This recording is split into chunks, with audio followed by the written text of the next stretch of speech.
Marcos 15. Vamos ler os 20 primeiros versos. Logo pela manhã, entraram em concílio os principais sacerdotes, com os anciãos, os escribas e todo o sinédrio. E amarrando a Jesus, levaram-no e o entregaram a Pilatos. Pilatos o interrogou: És tu o rei dos judeus? Respondeu Jesus: Tu dizes. Então os principais sacerdotes o acusavam de muitas coisas. Tornou Pilatos a interrogá-lo: Nada respondes? Vê quantas acusações te fazem.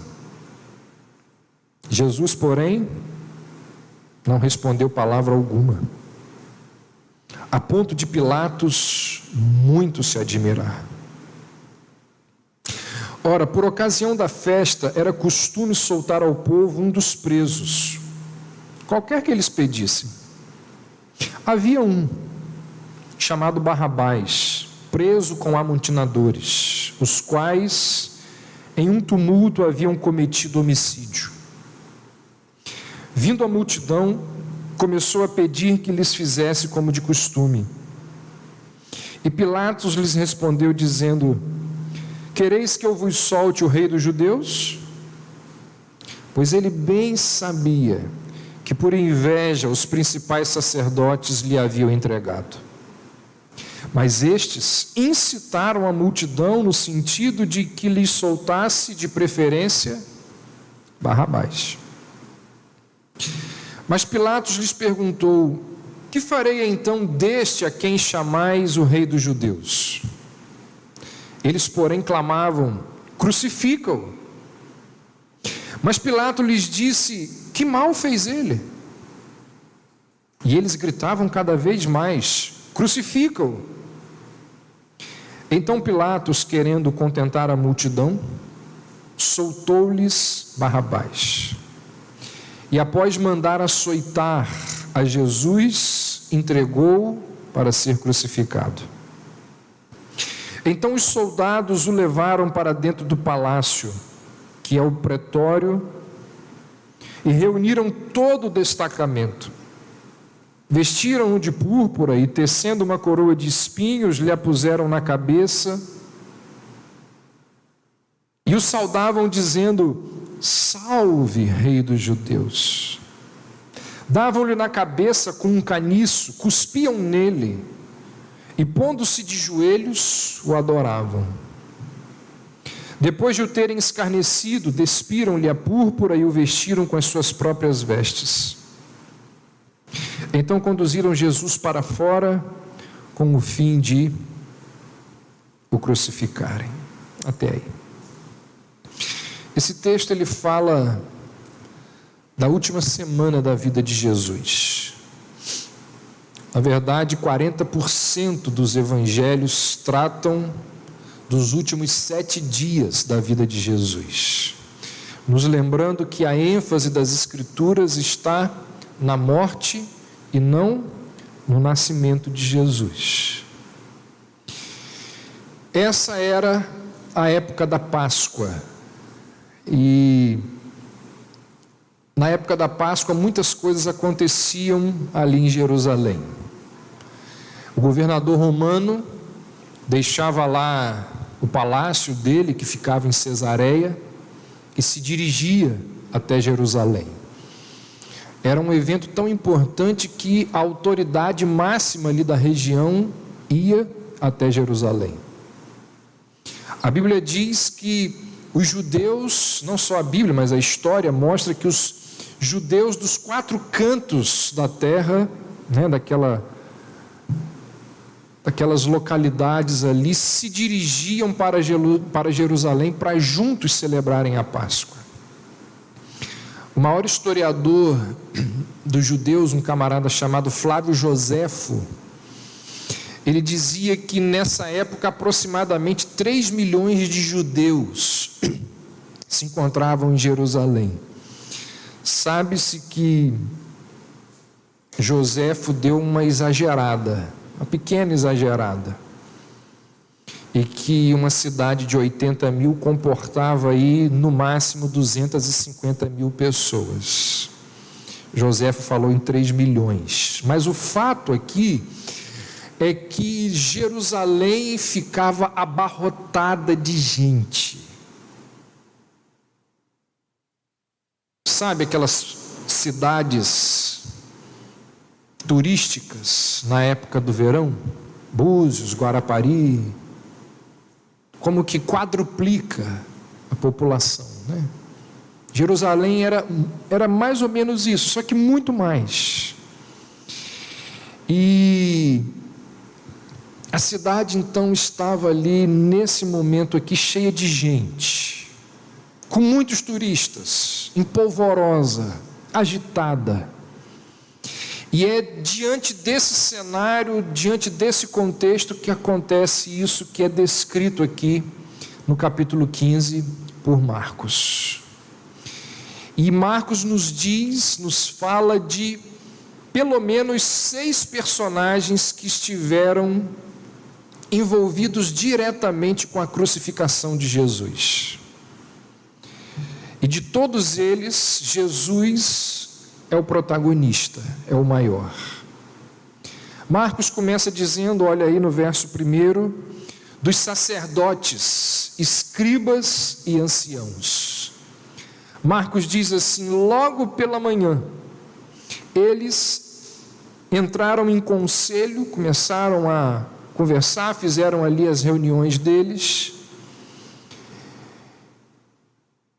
e fizeram parte os sacerdotes, os escribas e os anciãos. Esses homens constituíam o sinédrio, cerca aí de 71 pessoas constituíam o sinédrio. Eram homens que faziam parte da aristocracia, da elite do povo, homens escolhidos a dedo pelo povo. O líder do sinédrio era o sumo sacerdote, era o cargo mais cobiçado da nação. Para você ter uma ideia, ele respondia pela província na ausência do governador. E esses homens, eles tinham um zelo enorme pela lei. E no afã de cumprir a lei, a Bíblia nos mostra que eles se importavam mais com os regulamentos do que com as pessoas. Na busca ali pelo cumprimento da lei, eles se preocupavam mais com a purificação moral, cerimonial, do que com a purificação moral. Zelavam mais pela lei do que pelo amor para com as pessoas. E por causa desse proceder, Jesus os chamou de guias cegos, de hipócritas. Jesus os chamou de sepulcros caiados. E Jesus os chama assim porque, na verdade, eles não estavam nem um pouco preocupados com a lei, nem um pouco preocupados com a pureza moral, com a doutrina verdadeira. O texto diz qual era a verdadeira preocupação desses homens.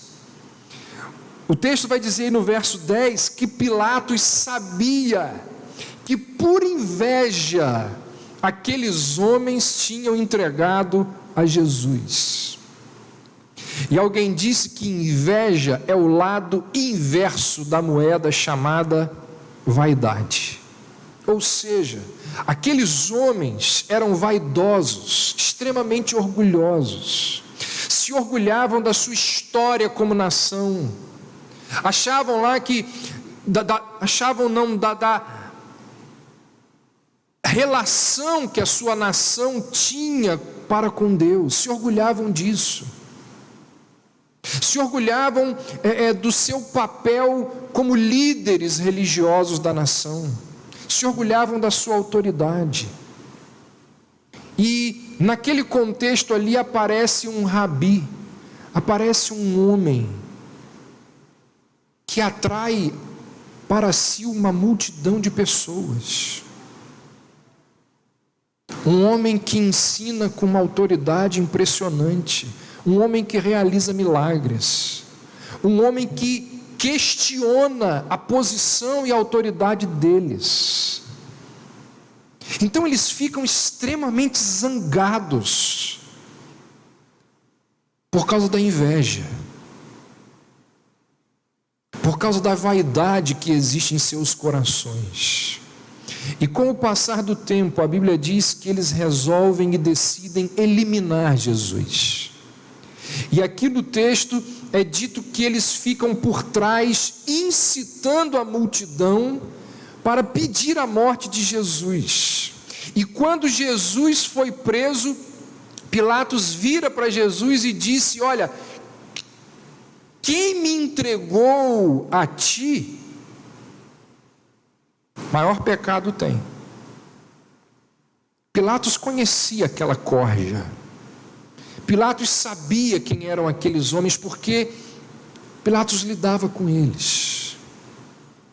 E esses homens aqui nos mostram que na relação com Cristo, se Cristo ameaçar a nossa condição de vida, a nossa filosofia de vida, a nossa tradição de vida, é melhor eliminar Cristo, é melhor matar o Cristo, porque mais importante que o Cristo é a nossa vida já estabelecida, é a nossa tradição. E eles preferem destruir a Jesus a ter que mudar o rumo de suas vidas. Porque se aquele homem ameaça a história deles, é melhor eliminar o homem, mesmo que ele esteja certo.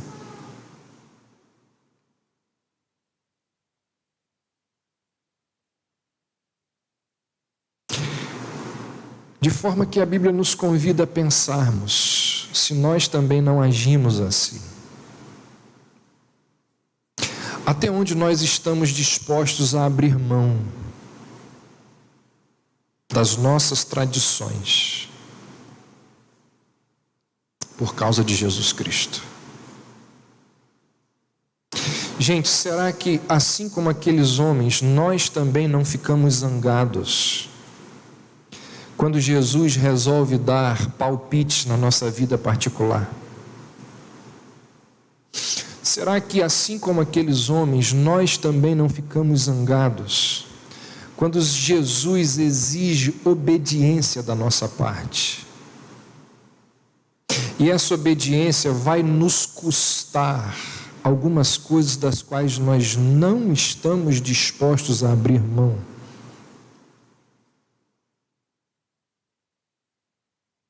Será que nós também não vemos Jesus como um rival que acaba ameaçando, perturbando a vida de paz já estabelecida que nós temos? O segundo personagem relatado por Marcos, logo depois aí dos líderes religiosos, é Pilatos, verso 2. Na verdade, final do verso 1. Amarrando a Jesus, levaram-no e o entregaram a Pilatos. Pilatos era alguém odiado pelos judeus, extremamente odiado, por vários motivos. Pilatos não fazia o jogo do politicamente correto. Precisou fazer, mas no início não fez. Chegou um momento que ele precisou fazer. A gente vai ver isso aqui. Mas durante muito tempo ele desprezava os judeus abertamente. A história mostra que no início do seu governo, ele estendeu bandeiras romanas em vários pontos de Jerusalém. E isso era algo terrível para os judeus que não gostavam de nenhum tipo de símbolo na sua nação. E a história mostra que isso causou um ódio muito grande dos judeus para com Pilatos. A Bíblia diz que Pilatos desapropriou, roubou o dinheiro do templo, um dinheiro que não lhe pertencia, para construir um aqueduto. A Bíblia diz, Lucas 13, diz que Pilatos, ele misturou o sangue de alguns galileus com os sacrifícios sagrados, para zombar dos judeus. Um importante governador romano, um camarada chamado Agripa, numa carta que ele escreve para o imperador Calígula, ele fala de Pilatos e ele diz assim: um homem de disposição inflexível, muito cruel e extremamente obstinado. Esse era Pilatos, que apesar de todas essas circunstâncias, governou ali a Judéia 10 anos, de 26 a 36 depois de Cristo. Diz a Bíblia que Pilatos acreditava na inocência de Jesus. Ele diz aqui no texto que nós lemos, ele vira para os principais sacerdotes e diz assim: nada achei contra esse homem para condená-lo à morte. Mas eles insistiram. E aí então, naquela cena dantesca, ele vai lá e lava as mãos e diz assim: já não é mais comigo. Ele acreditava na inocência de Jesus. No entanto, Pilatos tinha um problema sério para administrar. Pilatos precisava manter um negócio chamado de Pax Romana.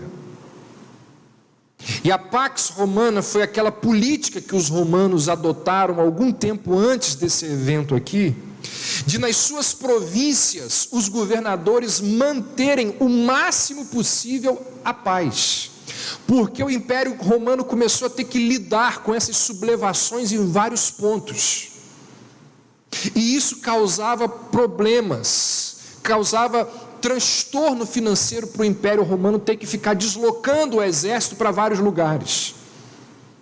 Então a política da Pax Romana, que tinha lá várias características, entre elas o pão e circo, se fazia presente aqui, de forma que Pilatos já tinha tido muitos problemas com os judeus, e se ele arrumasse mais um problema, poderia ser que ele perdesse o seu cargo.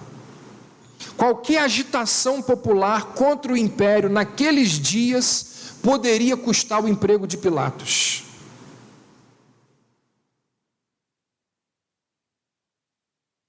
Mas ele não quis saber. Não quis saber.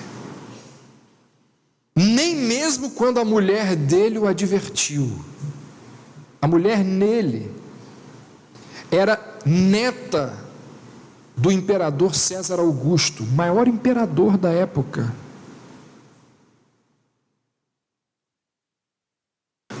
Essa mulher virou para ele, para o marido,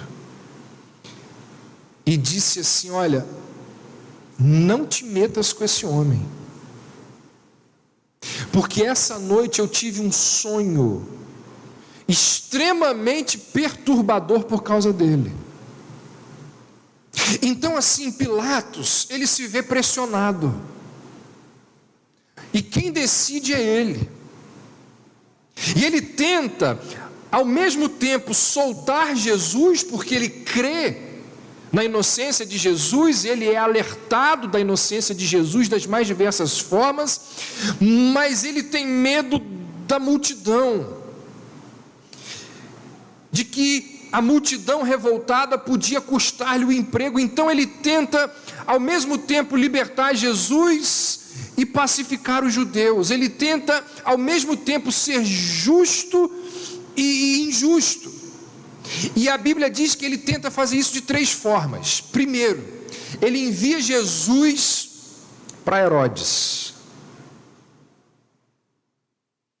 Ele tenta transferir a responsabilidade dele. Ele pensa assim: quem sabe Herodes, que era alguém que estava acima dele, quem sabe Herodes não resolve o problema e aí não é mais comigo. Pro azar dele, ele não consegue, porque Herodes, depois de tentar fazer umas brincadeirinhas lá com Jesus, manda Jesus de volta. Aí ele percebe que precisa resolver a situação de outra forma, e a Bíblia diz que ele tenta meias medidas. O texto diz que depois de bater nele, Lucas 23 diz assim, que ele vira para o povo e diz assim: após castigá-lo, soltá-lo-ei. Ele faz essa proposta para o povo: olha, eu vou castigá-lo e depois eu solto. Isso é o quê? Patifaria, mesquinharia, maldade. Porque se Jesus é inocente, por que castigá-lo? Se ele não tinha culpa nenhuma, por que torturá-lo? Ele deveria soltar o Cristo e não açoitá-lo. Mas ele bate em Jesus para tentar satisfazer os sacerdotes e a multidão. Não teve jeito. E aí ele tenta uma última cartada. Ele tenta fazer a coisa certa, soltar a Jesus, com o motivo errado, pela escolha da multidão. E quando ele vê que não tem jeito, ele vira para a multidão e diz assim: olha só, eu tenho aqui um preso famoso. Ele pensa assim: é claro que a multidão vai querer Jesus, porque esse preso aqui, o Barrabás. E como na ocasião ali se soltava um preso, ele lembra disso. Quem vocês querem que eu solte? Ele tenta fazer a coisa certa pelos motivos errados, usando a multidão. Quando a multidão escolhe o Barrabás, ele percebe que não tem jeito. Tentou Herodes, tentou atitudes mesquinhas, tentou a multidão. Quando ele percebe que não tem mais jeito, ele protesta a sua inocência, lava as mãos. E Mateus diz assim: vendo Pilatos, olha o que Mateus diz: vendo Pilatos que nada conseguia, antes, pelo contrário, aumentava ainda mais o tumulto, mandando vir água, lavou as mãos perante o povo, dizendo: estou inocente do sangue deste justo, fique o caso com vocês. E antes que as mãos dele se secassem, ele entregou Jesus para ser crucificado. Pilatos precisava decidir. Era ele que tinha que decidir. E sabe o que aconteceu? O relato de Lucas vale a pena a gente ler. Abre aí. Lucas 23.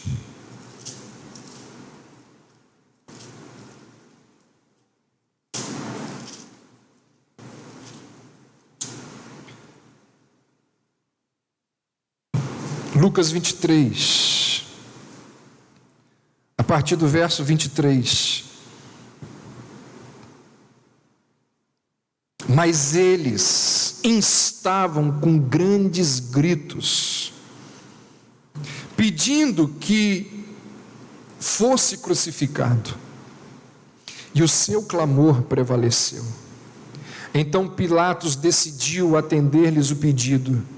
Soltou aquele que estava encarcerado por causa da sedição e do homicídio, a quem eles pediram, e quanto a Jesus, entregou à vontade deles. Perceba, olha aí para o texto, verso 23, o seu clamor prevaleceu.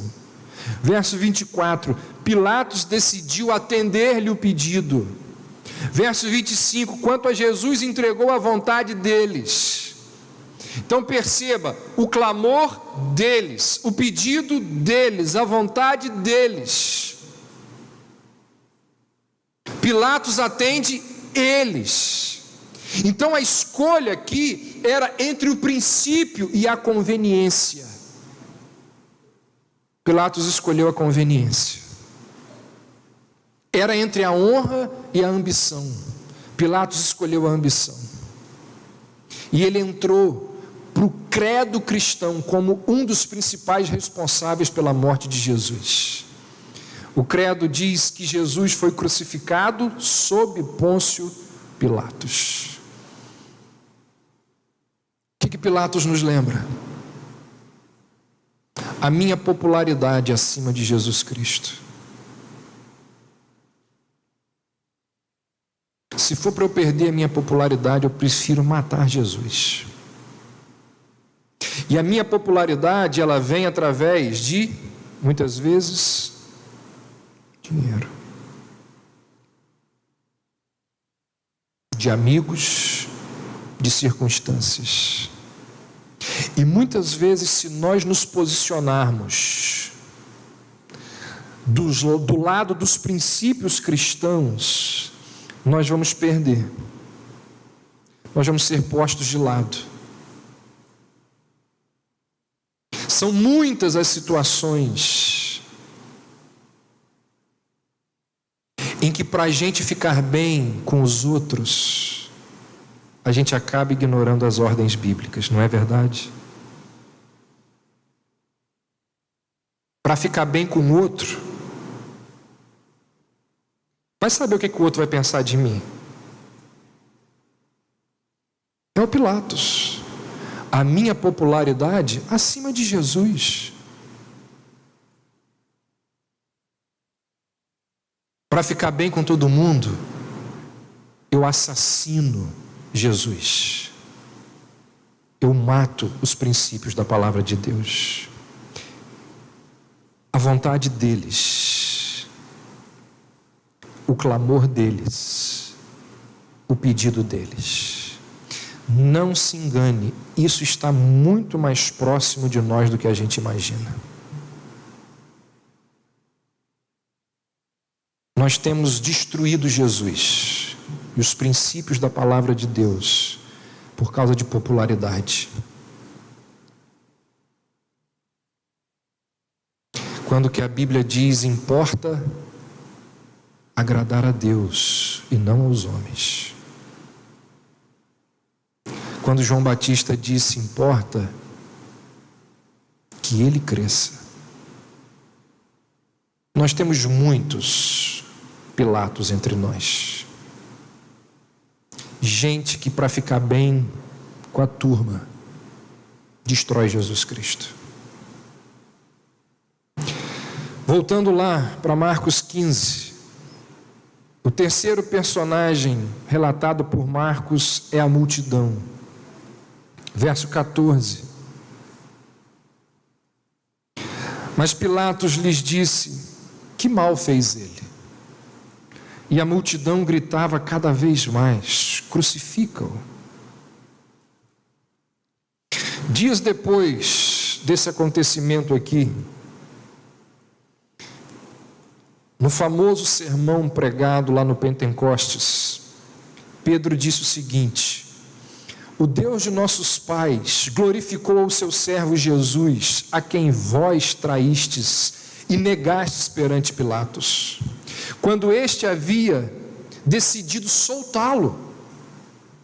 Vós, porém, negaste o santo e justo e pedistes que vos concedessem um homicida. Vocês mataram o autor da vida. Pedro está dizendo assim, foram vocês que mataram, a multidão matou Jesus.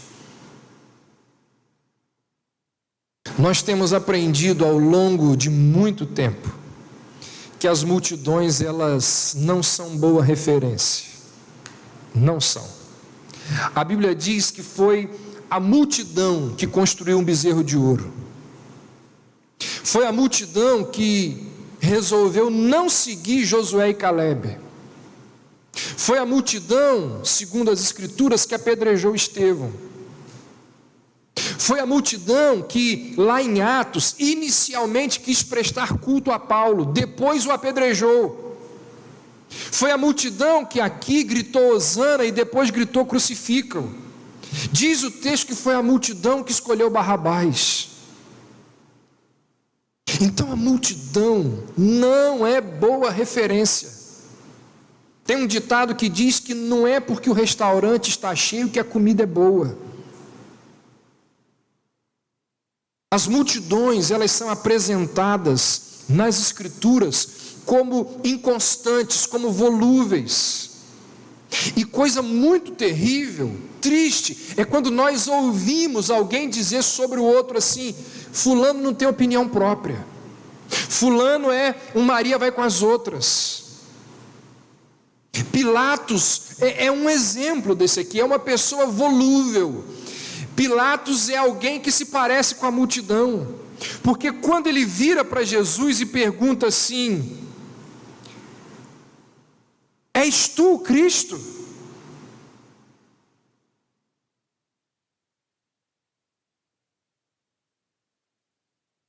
Não está aqui no relato de Marcos, mas se eu não me engano é Lucas quem diz assim. Jesus vira para ele, para Pilatos, e pergunta assim: você disse isso de si mesmo? Ou outros te disseram ao meu respeito? Ele está dizendo para Pilatos: você chegou a essa conclusão sozinho ou você foi levado pela opinião de outras pessoas? Spurgeon dizia assim: é muito triste quando nós encontramos alguém que não tem bússolas de convicções. Pelo contrário, essa pessoa é levada pelo catavento da opinião pública. O que mais existe no meio evangélico são papagaios que repetem, e não tem lá as suas bússolas de convicções.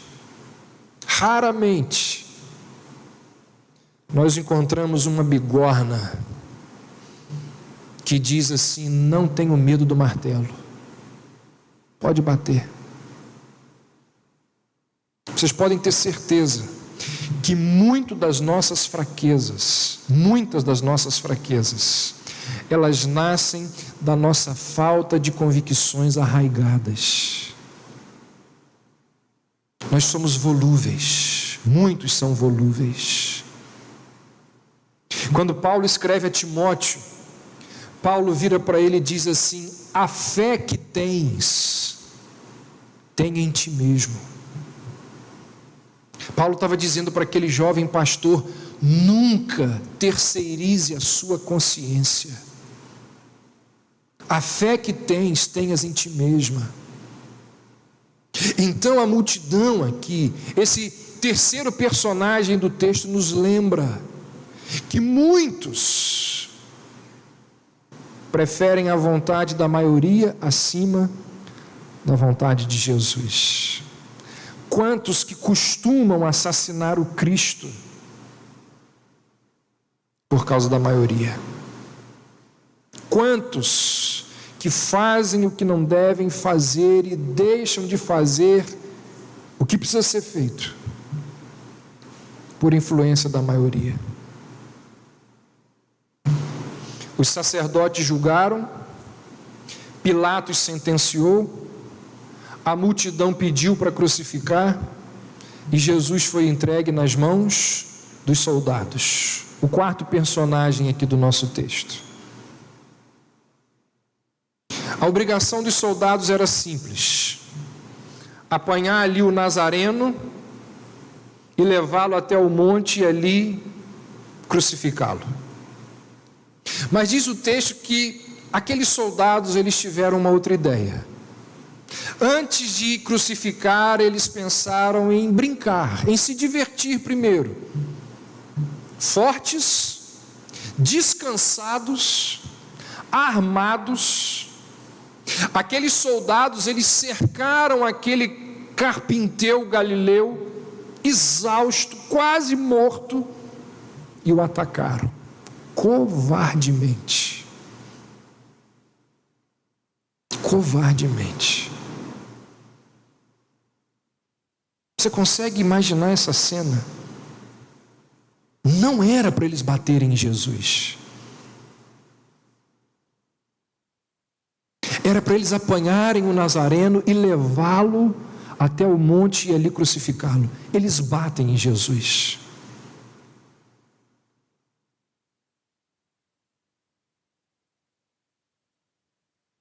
Eles vão além daquilo que lhes foi requerido.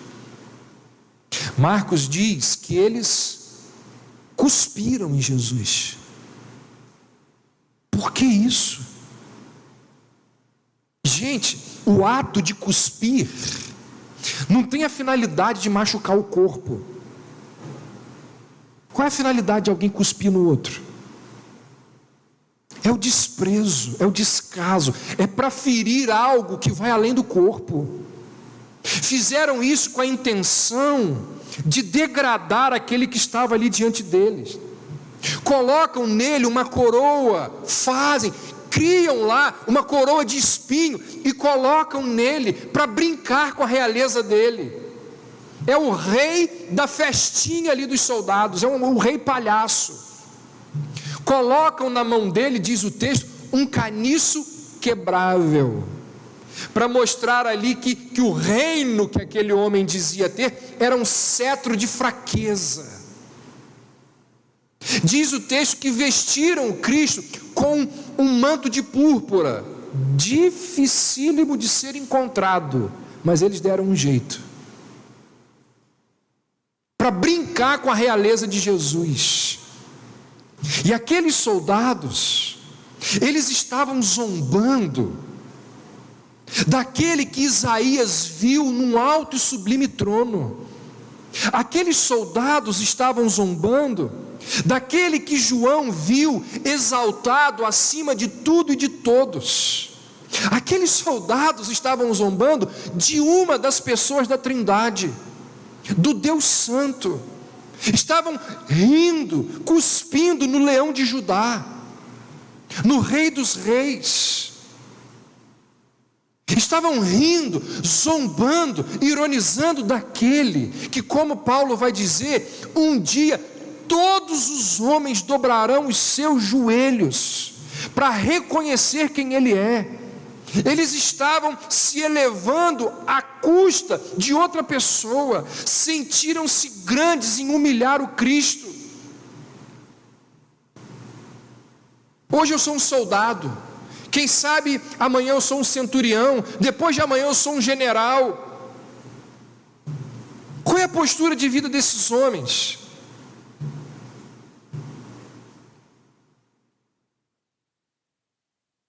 Vou fazer aquilo que eu faço da melhor forma possível.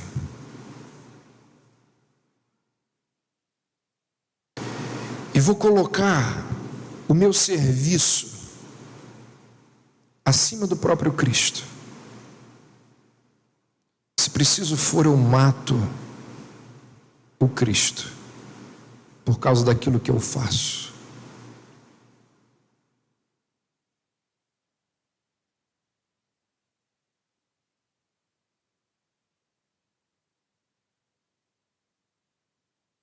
Será que Jesus é mais importante que o seu emprego?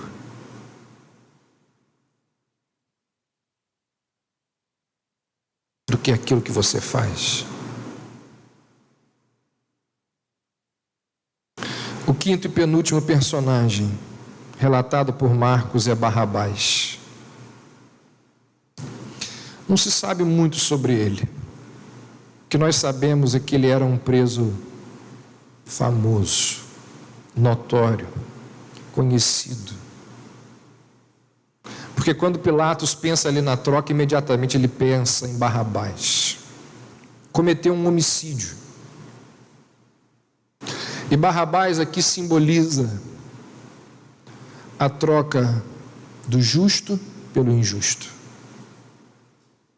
Barrabás simboliza a troca do inocente pelo culpado. É a morte que traz vida. É o perdão pelo sangue derramado. Barrabás é o pecador que Cristo substitui. Barrabás sou eu. Barrabás é você. Barrabás nos lembra que a nossa liberdade custou a condenação de Jesus Cristo. Irmãos, quantas vezes nós assassinamos Jesus em prol das nossas liberdades?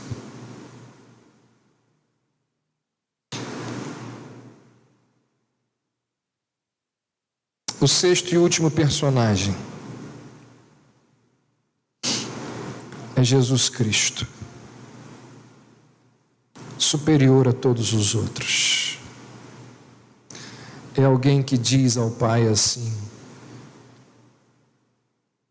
seja feita a tua vontade, não a minha. Diferentemente dos sacerdotes, de Pilatos, da multidão, dos soldados, Jesus não faz a vontade dele. Jesus faz a vontade do Pai.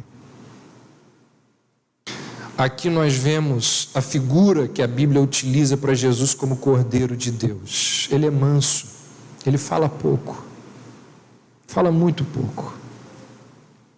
Ele fala tão pouco que Pilatos se surpreende com o silêncio dele. Pilatos vira para ele e diz assim: você não está vendo quantas acusações eles fazem para você? Você fica aí calado, você não diz nada. Jesus não diz nada. É um cordeiro. E eu tenho dito isso aqui e tenho aprendido para mim como filosofia de vida, como princípio na relação com as pessoas. Quando você percebe que o coração de alguém está endurecido, não adianta falar.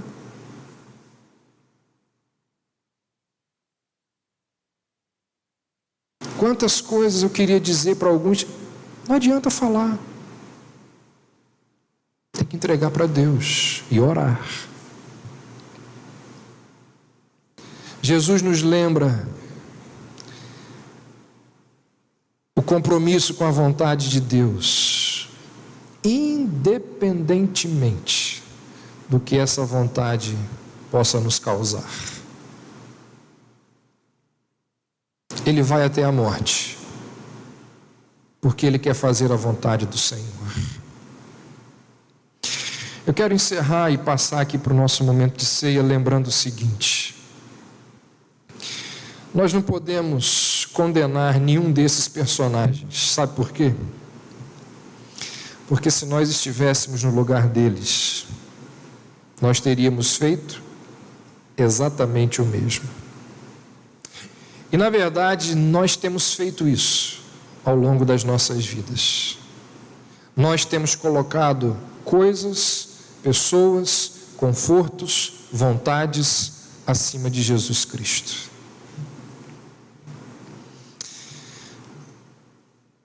Não podemos condená-los. Nós somos eles, cada um deles. E eu encerro dizendo o seguinte: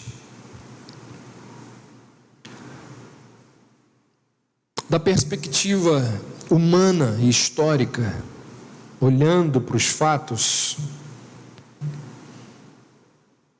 Judas entregou Jesus para os sacerdotes. Esses, os sacerdotes, o entregaram a Pilatos. Pilatos o entregou aos soldados. Os soldados o crucificaram. No entanto, o olhar divino nos mostra que, embora Cristo tenha sido levado à morte por todos esses homens, tenha sido levado à morte por todos esses instrumentos, divinamente, biblicamente falando, Cristo foi até a cruz espontaneamente, mais do que espontaneamente, deliberadamente. Os evangelhos dizem que desde o início da sua vida ele caminhava para a cruz. Várias vezes ele disse ao longo do seu ministério aos discípulos que ele caminhava em direção à cruz. A Bíblia diz que antes da fundação do mundo, o Cordeiro tinha sido morto. Por isso que alguém uma vez disse assim, quem entregou Jesus para morrer? Não foi Judas por dinheiro, não foi Pilatos por temor, não foram os judeus por inveja, mas o Pai por amor. E é isso que nós vamos celebrar, a morte de Cristo em nosso lugar. A morte de Cristo no lugar de gente mesquinha. A morte de Cristo no lugar de gente mentirosa, orgulhosa, que prefere muitas vezes fazer a própria vontade do que a vontade do Pai. Gente que insiste em fazer o que é errado.